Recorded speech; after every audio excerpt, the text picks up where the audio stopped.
नमस्कार साथियों, क्लास 10 के सोशल साइंस की कक्षा में आपका स्वागत है। आज हम लोग जैक बोर्ड के द्वारा जारी सेट 4 के ऑब्जेक्टिव क्वेश्चन की प्रैक्टिस करेंगे, जिसमें सोशल साइंस के सभी भाग इतिहास, भूगोल, राजनीति विज्ञान और अर्थशास्त्र के क्वेश्चन को देखेंगे।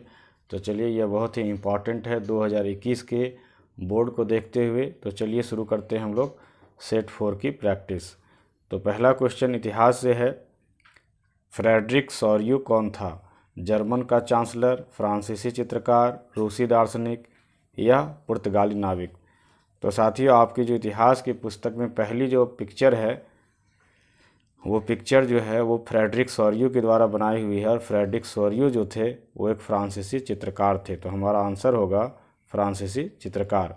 पूना पैक्ट कब हुआ? तो पूना पैक्ट आप जानते हैं कि गांधी जी और अंबेडकर के बीच में हुआ था। तो बताइए यह कब हुआ? मार्च 1930, फरवरी 1931, सितंबर 1932 या अप्रैल 1933? तो साथियों, पूना पैक्ट जो है वह पूना नामक जगह में सितंबर 1932 को गांधी जी और अंबेडकर के बीच में हुआ था। सिल्क मार्ग, जिसे रेशम मार्ग भी कहते हैं, मुख्यतः किन दो महाद्वीपों को जोड़ता है? एशिया और अफ्रीका, एशिया और अमेरिका, एशिया और ऑस्ट्रेलिया या एशिया और यूरोप? तो साथियों, सिल्क मार्ग एशिया से शुरू होता है और ये यूरोप होते हुए अफ्रीका तक जाता है, लेकिन यहाँ चूँकि दो ही महादेश का ऑप्शन दिया हुआ है, इसलिए हम लोग एशिया और यूरोप को सही करेंगे। कब यूनान को एक स्वतंत्र राष्ट्र के रूप में मान्यता मिली? तो साथियों, यहाँ पर जो सारे ऑप्शन हैं वो गलत है। यूनान को स्वतंत्र राष्ट्र की मान्यता जो है वो कुस्तुनतुनिया की संधि में 1832 ईस्वी में हुआ। तो हमारा आंसर जो होगा वो 1832 ईस्वी होगा इसका उत्तर। यहाँ 1932 कर दिया है, अगर ये 1832 ऑप्शन सी रहता तो ये हमारा सही आंसर होता। तो आप याद रख लीजिएगा कि यूनान को स्वतंत्र राष्ट्र की मान्यता 1832 ईस्वी में कुस्तुनतुनिया के संधि के द्वारा प्राप्त हुआ। नेक्स्ट क्वेश्चन, कैरोल कुरपिस्की कौन था? तो कैरोल कुरपिस्की कौन था? इटली राष्ट्रवादी था, फ्रांसीसी राष्ट्रवादी था, रूसी राष्ट्रवादी था या पॉलिश राष्ट्रवादी था? तो साथियों, कैरोल कुरपिस्की जो था वो पॉलिश राष्ट्रवादी था, अर्थात पोलैंड का एक राष्ट्रभक्त लेखक था। क्वेश्चन नंबर 6, गांधी जी दक्षिण अफ्रीका से भारत कब लौटे?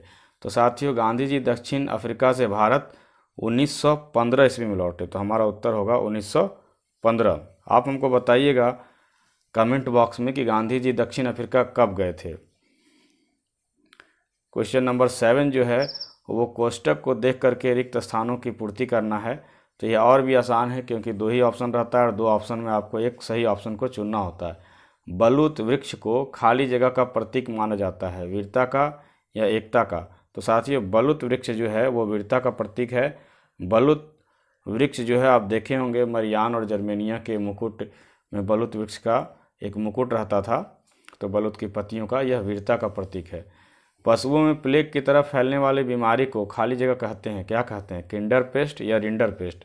तो साथियों, पशुओं में प्लेग की तरह फैलने वाली बीमारी को रिंडर पेस्ट कहते हैं। तो हमारा उत्तर होगा रिंडर पेस्ट। अब देखते हैं नक्शा वाले क्वेश्चन को। कह रहा है कि दिए गए विश्व के मानचित्र में निम्न स्थानों को दर्शाए। पहला है उत्तरी अमेरिका और दूसरा है हिंद महासागर। तो साथियों, उत्तरी अमेरिका हम लोग देखते हैं, जिसे मुख्य रूप से हमारा जो है वो संयुक्त राज्य अमेरिका, कनाडा और मैक्सिको आता है। तो ये वाला जो पोर्शन है, ये वाला पोर्शन उत्तरी अमेरिका है। इसको हम लोग लिख सकते हैं उत्तरी अमेरिका। तो ये आपका उत्तरी अमेरिका है। और दूसरा बात पूछ रहा है ख में कि हिंद महासागर कहाँ है? तो ये भारत के नीचे वाला जो पोर्शन है ये आपका हिंद महासागर है, हिंद महासागर है। अब आइए हम लोग भूगोल में आते हैं। लौह अयस्क किस प्रकार का संसाधन है? नवीकरण योग्य, जैव, प्रवाह या अनवीकरण योग्य? तो साथियों, लौह अयस्क जो है वो अनवीकरण योग्य जो है वो संसाधन होगा। नेक्स्ट क्वेश्चन नंबर 15, भारत वन्य जीवन रक्षण अधिनियम कब लागू किया गया? 1972, 1973, 1974 या 1975? तो साथियों, भारतीय वन्य जीवन रक्षण अधिनियम जो है वह 1972 ईस्वी में लागू हुआ। भारत की 2 प्रमुख खाद्यान्न फसलें कौन है? खाद्यान्न फसलें मतलब खाने वाला। तो भारत में मुख्य रूप से जो है वो चावल और गेहूं उपजाया जाता है, तो हमारा उत्तर होगा चावल और गेहूं। क्वेश्चन नंबर 17, खाली जगह ऊर्जा का स्रोत है, कोयला या भूतापीय? ये क्वेश्चन ही थोड़ा सा अटपटा है। दोनों ही ऊर्जा का स्रोत है, कोयला भी और भूतापीय ऊर्जा भी। तो ऐसे क्वेश्चन में अगर आप कोई भी आंसर कर देते हैं सही तो आपका दोनों सही हो जाएगा, इसलिए ऐसे क्वेश्चन को जाने नहीं देना चाहिए और दोनों ही आंसर दे देना चाहिए।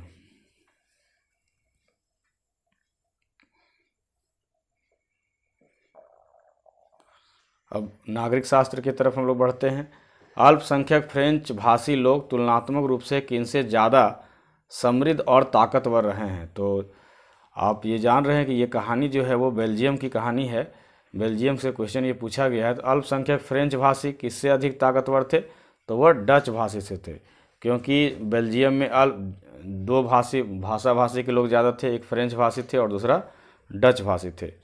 पोखरन किस राज्य में पड़ता है? पोखरन परमाणु परीक्षण आपने बहुत सुना होगा, तो बताइए पोखरन किस राज्य में है? पंजाब में, गुजरात में, राजस्थान में या उड़ीसा में? तो साथियों पोखरन जो है वो राजस्थान में पड़ता है। क्वेश्चन नंबर 26, भारतीय राष्ट्रीय कांग्रेस का गठन कब हुआ? 1857 ईस्वी, 1949 ईस्वी, 1885 ईस्वी या 1851 ईस्वी? तो साथियों भारतीय राष्ट्रीय कांग्रेस की स्थापना जो है वो 28 दिसंबर 1885 को हुआ था, तो हमारा ऑप्शन सी सही होगा। इनमें से कौन बहुजन समाज पार्टी के संस्थापक हैं? B.R. अम्बेडकर, साहू महाराज, ज्योतिबा फूले या कांसीराम? तो साथियों बहुजन समाज पार्टी का जो संस्थापक हैं वह हैं कांसीराम। आप कमेंट बॉक्स में हमको यह बताइएगा कि बहुजन समाज पार्टी का चुनाव चिन्ह कौन है और अभी उसकी सबसे प्रमुख नेत्री कौन है। क्वेश्चन नंबर 28, लोकतंत्र के मूल्यांकन के लिहाज से इनमें से कोई एक चीज़ लोकतांत्रिक व्यवस्था के अनुरूप नहीं है, अर्थात कौन सा व्यवहार जो है वो लोकतंत्र के सुटेबल नहीं है? स्वतंत्र एवं निष्पक्ष चुनाव, व्यक्ति की गरिमा, बहुसंख्यकों का शासन या कानून के समक्ष समानता? तो साथियों लोकतंत्र में स्वतंत्र और निष्पक्ष चुनाव की बहुत ही ज़रूरत होती है, व्यक्ति की गरिमा की भी आवश्यकता होती है, हर व्यक्ति को रिस्पेक्ट मिलता है, कानून के समक्ष सभी समान होते हैं। तो बहुसंख्यकों का जो शासन है वो सुटेबल नहीं है। लोकतंत्र में भले ही उसकी सरकार बनती है जिसको बहुमत मिलता है, लेकिन सरकार बन जाने के बाद ऐसा नहीं है कि बहुसंख्यक लोग मनमानी करते हैं। अगर ऐसा होगा तो श्रीलंका वाली हालत हो जाएगी। नेक्स्ट क्वेश्चन नंबर 29, नगर निगम के प्रधान को खाली जगह कहते हैं, पार्षद या महापौर? तो साथियों नगर निगम के प्रधान को कहते हैं महापौर।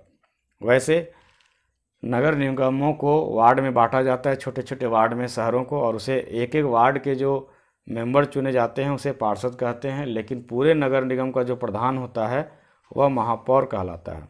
क्वेश्चन नंबर 30, कई खाली जगह को मिलाकर पंचायत समिति का गठन होता है, ग्राम सभा या ग्राम पंचायत?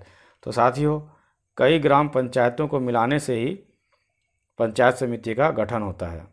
क्वेश्चन नंबर 31, शासन के विभिन्न अंगों के बीच सत्ता के बंटवारा को क्या कहते हैं, क्षैतिज वितरण या ऊर्ध्वाधर वितरण? शासन के विभिन्न अंग जैसे न्यायपालिका, कार्यपालिका और विधायिका के बीच जो सत्ता का बंटवारा होता है उसे सत्ता का क्षैतिज बंटवारा कहते हैं। सत्ता का उदग्र बंटवारा कब कहते हैं? जब केंद्र और राज्य के बीच में सत्ता का बंटवारा होता है। स्थानीय स्वशासी निकायों में, क्वेश्चन नंबर 32, स्थानीय स्वशासी निकायों में कम से कम खाली जगह पद महिलाओं के लिए आरक्षित है, कितना, 1/6 या 1/3? तो साथियों स्थानीय निकायों में 1/3 पद जो हैं वह महिलाओं के लिए आरक्षित है। वैसे हमारे झारखंड में ये 1/2 है, अर्थात 50% है। अब हम लोग इकोनॉमिक्स की तरफ बढ़ते हैं। तो पहला क्वेश्चन है बहुत ही आसान, इनमें से कौन तृतीय क्षेत्रक से संबंधित है, कृषि, डेयरी, बैंकिंग सेवाएं या चीनी? तो साथियों बैंकिंग सेवाएं जो हैं वह तृतीय क्षेत्रक से संबंधित है, क्योंकि तृतीय क्षेत्रक जो होता है वह ना कुछ उत्पादन करता है और ना ही कुछ बनाता है, बल्कि प्राथमिक और द्वितीय क्षेत्रों की मदद करता है। तो बैंकिंग सेवाएं जो है वो तृतीय क्षेत्र के अंतर्गत आएगा। विश्व व्यापार संगठन, वर्ल्ड ट्रेड ऑर्गेनाइजेशन, जिसको हम लोग शॉर्टकट में WTO कहते हैं, तो WTO का मुख्यालय कहाँ है, जेनेवा में, चीन में, भारत में या इनमें से कोई नहीं? तो साथियों WTO जो है उसका मुख्यालय भारत में है। यह वह संगठन है जो विश्व के व्यापार के नियम कानून बनाता है। ऋण के औपचारिक स्रोतों में शामिल नहीं है। कौन?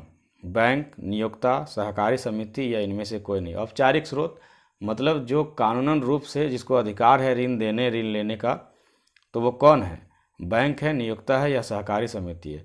तो साथियों, औपचारिक स्रोत में बैंक आएगा, सहकारी समिति आएगा, लेकिन यहाँ पूछा जा रहा है कि कौन नहीं है, तो वह है नियोक्ता। जैसे कोई छोटे मोटे दुकान में काम करते हैं, वहाँ उनको वेतन मिलता है, लेकिन अगर किसी कर्मचारी को कभी ज़्यादा पैसे की ज़रूरत आ गई तो वो अपने दुकान वाले से भी पैसा मांग लेता है। अब इसके बदले में उसको जितना पैसा मांगा होता है उतना पैसा तो देना ही होता है, साथ ही साथ उसके अनचाहे शर्त को भी मानना पड़ता है, क्योंकि उन्होंने कर्ज ले रखा है।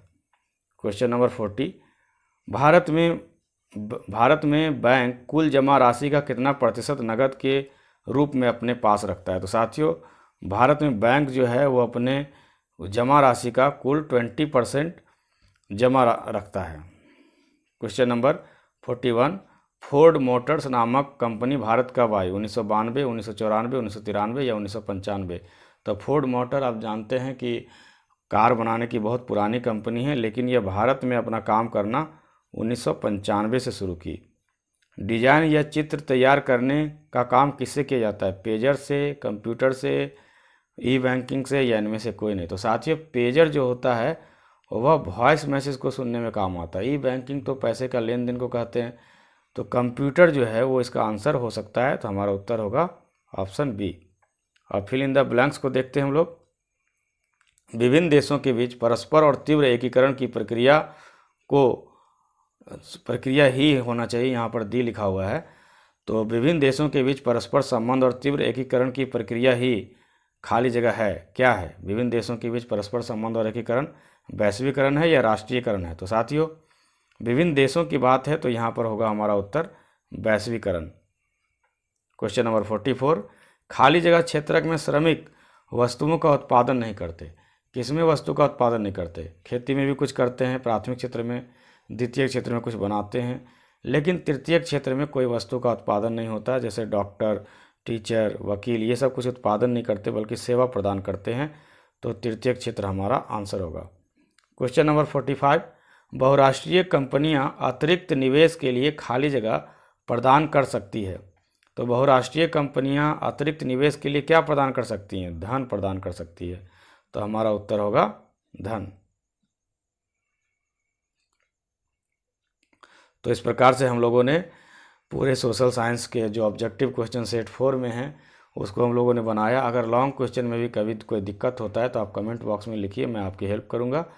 तो इस प्रकार हमने सेट 4 की हम लोगों ने प्रैक्टिस की। या वीडियो आपको कैसा लगा कमेंट बॉक्स में अवश्य बताइएगा, और अगर अच्छा लगा हो तो अपने 10th के साथियों के साथ शेयर करना नहीं भूलिएगा। अगर आप हमारे चैनल पर नए हैं तो इस चैनल को सब्सक्राइब जरूर कर दें। तो मिलते हैं इसी प्रकार के अगले वीडियो में, तब तक के लिए जय हिंद, जय भारत।